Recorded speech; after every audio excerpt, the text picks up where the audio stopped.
양소영 변호사의 상담소 양담소를 찾아주신 여러분 환영합니다. 양소영입니다. 2명의 초등생을 둔 부부는 자녀들 명의로 보험 가입을 한 후에 약 1년간 총 35차례에 걸쳐서 보험금을 청구했습니다. 부부는 자녀들을 학교폭력 피해자로 만들고 의사에게 허위 진단서를 발급받아 손해보험사에 제출했는데요. 일상생활 폭력 상해보험금이 한 번에 100만 원씩 지급된다는 점을 악용한 겁니다. 이 부부 결국 어떻게 됐을까요? 법무법인 승인 양소영 변호사입니다. 이 사연 정말 가슴 아프네요. 초등학생 2 자녀를 폭행 피해자로 속이고 상습적으로 보험금을 허위 수령을 했습니다. 이 40대 부부에게 법원은 보험 사기 방지 특별법 위반, 아동복지법 위반, 무고, 업무 방해 등 혐의로 기소된 남편에게 징역 8년, 그리고 5년간의 아동 관련 기간 취업 제한을 명령했고요. 같은 혐의로 기소된 아내에게는 징역 2년에 집행유예 4년을 선고했습니다. 아마 이제 주범을 남편으로 보고 부인의 경우에는 이를 따라할 수밖에 없었던 사정 이런 것이 인정된 것이 아닌가 싶네요. 그리고 또 아이들을 누군가는 보호해야 하니까 아내에게는 집행유예를 선고한 것이 아닌가 생각이 좀 듭니다. 자, 이들 부부는 보험금을 타내는 과정에서 2 자녀에게 폭행을 당했다고 말을 해라. 선생님들이 가해자를 용서하라고 강요했다고 말해라. 이렇게 지시를 하고 2 자녀에게 허위 진술을 강요하는 정서적 학대 행위를 일삼았다고 합니다.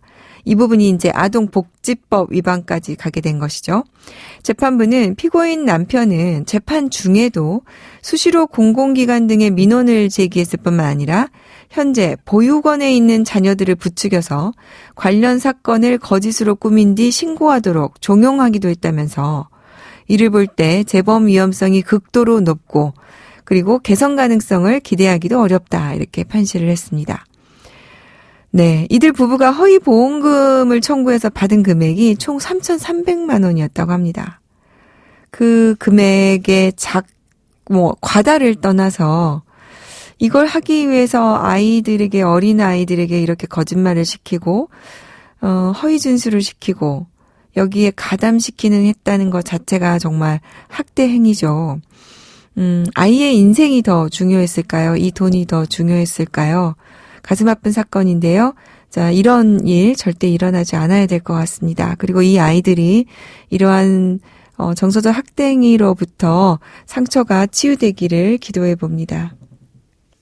화나고 답답하고 억울한 당신의 법률 고민 함께 풀어볼게요. 네, 오늘은 강용원 변호사님 함께 하겠습니다. 안녕하세요. 안녕하세요. 우리 강용원 변호사님이 핑크색 코트를 입고 오니까 우리 스튜디오에 봄이 온 것 같습니다. 감사합니다.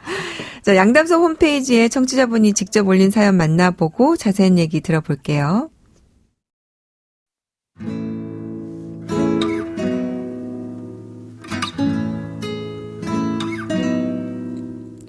저는 전 남편의 외도로 이혼한 지 15개월이 되고 13살 아들을 키우고 있습니다. 이혼 당시 상간녀 소송까지 진행됐지만 전 남편의 괴롭힘이 심해져 아이와 신변보호 요청을 하고 원룸에 도망 나와 살아야 했습니다.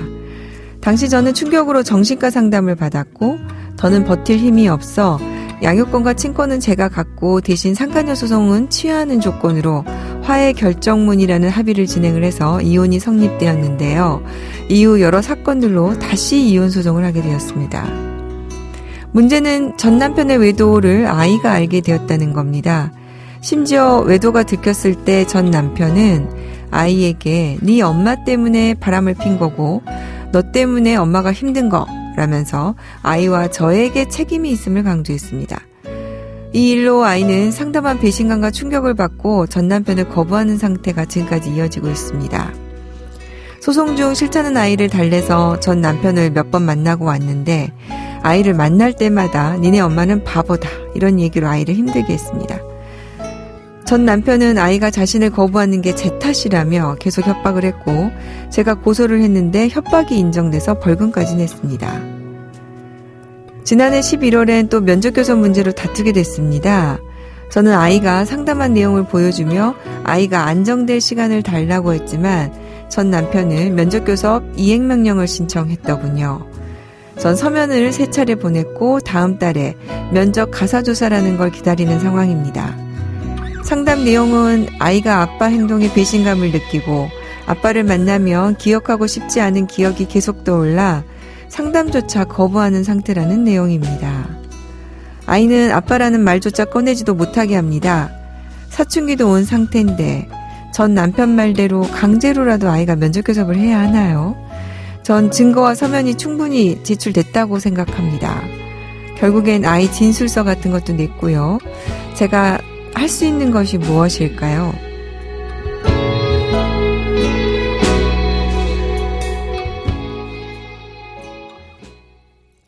네, 힘든 이혼 절차, 이게 정말 힘든데 그거보다 더 또 갈등을 일으킨 게 이런 면접교섭 문제거든요. 사연자분이 참 많이 힘드시겠다는 생각이 듭니다. 강영원 변호사님, 어떻게 보셨어요? 네, 저도 참 안타깝게 들었는데 더 안타까웠던 건 사연자분과 같은 사례가 종종 많이 있다는 점이었습니다. 맞습니다. 네, 자녀가 먼저 부모님의 불륜 사실을 알게 되는 경우가 좀 많고, 근데 또 그럴 경우에는 공통적으로 불륜을 한 배우자가 상대방에 대해서 미안하다고 하기보다는 오히려 생활비를 끊어서 경제적인 압박을 주거나 폭력적인 모습을 보이는 경우가 많습니다. 그래서 사연자분처럼 아이가 있는 경우에는 이혼하고 나서도 계속 분쟁이 생기는 경우가 면접교섭과 양육비 문제입니다. 그러게요. 자, 지금 면접교섭 이행명령을 신청했다고 지금 사연에 되어 있어요. 자, 면접교섭권에 대해서 먼저 좀 설명을 해 주시겠어요? 네, 면접교섭권이란 쉽게 말하면 자녀와 비양육자가 서로 만나서 교류를 할 수 있는 권리를 말합니다. 민법에서 규정하고 있는 것인데 자를 직접 양육하지 아니하는 부모의 일방과 자는 상호 면접교섭할 수 있는 권리를 가진다라고 되어 있습니다. 이 면접교섭 제도의 취지는 부모와 자녀의 친밀한 관계는 부모가 혼인 중일 때뿐만 아니라 이혼 등으로 자녀가 부모 중 일방의 양육 아래에 놓인 경우에도 지속될 수 있도록 보호될 필요가 있으므로 면접교섭을 통해 자녀의 정서 안정과 원만한 인격 발달을 이루도록 하고 자녀의 복리를 실현하는 데 있습니다. 네. 네, 그래서 상호 면접할 수 있는 권리이기 때문에 비양육자, 부모의 권리이자 동시에 자녀의 권리이기도 합니다. 그러니까요. 마지막에 우리 강 변호사님 말씀해 주신 게 굉장히 중요한 포인트 같은데 면접교섭은 비양육자의 권리이지만 자녀의 권리잖아요. 그래서 자녀가 지금 원하지 않으면은 이거는 이행할 수 없어야 되는 게 아닌가 싶은데 지금 서로 만나는 일이 한쪽이 원하지 않으면 어려울 것 같은데 어떻습니까? 네. 면접교섭권은 권리라고 해서 다른 재산권과 같이 내가 원하면 하고 원치 않으면 안 할 수 있는 그런 성질의 것은 아닙니다. 면접교섭권은 오로지 가족관계에서 발생한 권리이기 때문에 부모와 자녀에게 주어진 고유하고 절대적이고 또 포기할 수 없는 권리입니다. 그래서 한쪽이 원하지 않는다는 이유만으로는 면접교섭 배제 사유가 발생한다고 볼 수는 없고 오직 자녀의 복리에 필요할 경우 네. 비양육자의 면접교섭권이 제한되거나 배제될 수는 있습니다. 네. 그러면은 이제 우리 강 변호사님 말씀대로 이 면접교섭이 자녀 복리에 그럼 반한다 이렇게 돼야 될 것 같은데 사연을 보니까 자녀는 지금 아버지 불륜 사실을 알면서 충격을 받았고 또 이혼 소송 중에 지금 아버지가 자녀에게 엄마를 비방하고 있고 그래서 아버지를 지금 만나기 싫어한단 말이에요. 그래서 지금 상담도 거부하고 있는 상황입니다. 이 정도면은 면접교섭을 배제할 수 있다 이렇게 볼 수 있을까요? 사연만 봐도 자녀의 정신적 충격이 너무 커 보여서 정말 안타깝습니다. 전 남편분이 이제 이혼 소송을 종결하고 면접교섭 이행명령을 신청하신 것 같은데 네. 사연자분이 잘 대응은 하시고 계신 것 같습니다. 자녀가 정신과 상담조차 거부할 정도로 아버지와의 면접교섭을 거부한다. 이런 자료도 내시고 진술서도 내시면서 잘 대응은 하셨지만 조심스럽게도 이러한 사정만으로는 면접교섭 이행명령 신청이 기각될 것 같지는 않습니다. 법과 판례는 자녀의 복리에 필요한 경우에 면접교섭을 제한하거나 배제할 수 있다고는 하고 있지만 실제로 면접교섭권이 배제되기 위해서는 생명을 위협하는 극심한 학대와 같이 자녀의 복리가 크게 위협을 받는 경우여야 합니다. 그러면은 이제 완전히 기각되기는 어렵다면 그럼 어떻게 진행을 하면 좋을까요? 우리 사연자분이 지금 마지막에 지금 그 부분을 어떻게 해결해야 될지 걱정이 되셔서 보낸 것 같아요. 네, 이미 면접교섭 이행명령 신청 사건이 진행 중이시기 때문에 저는 이 소송 절차를 잘 이용하라고 말씀드리고 싶습니다. 네. 어차피 면접교섭은 계속 진행되어야 될 것이기 때문에 이 소송 과정에서 아이가 아버지를 강하게 거부할 경우에는 법원에서 주로 당사자들을 불러서 가사조사를 실시합니다. 네. 가사조사는 성장 배경, 혼인생활, 혼인 파탄 경위, 이혼 경위, 또 이혼 후의 상황, 자녀 양육에 관한 사항까지 이제 자세하게 당사자들의 진술을 듣는 자리입니다. 그래서 이제 가사조사관이 양 당사자가 어떤 지점에서 의견이 충돌하는지를 발견하고 경우에 따라서는 자녀도 소환해서 직접 조사를 하기도 합니다. 그러면 지금 이와 관련한 면접 조사가 굉장히 중요하겠군요. 네, 맞습니다.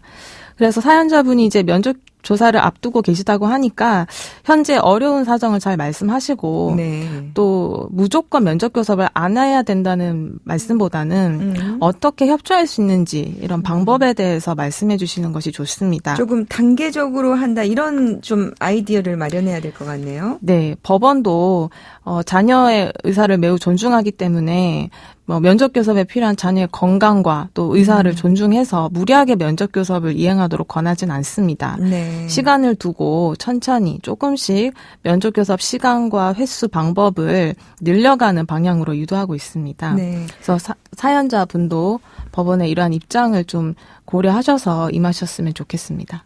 실제로 이제 이렇게 어려운 경우에 가정법원에서는 면접교섭 이행센터에서 먼저 면접을 실시하고 네. 이런 상황을 좀 보도록 하고 있지 않습니까? 네, 맞습니다. 그런 네. 방법도 있습니다. 그거를 조금 요청하시면 좋을 것 같다는 생각이 좀 드네요. 네.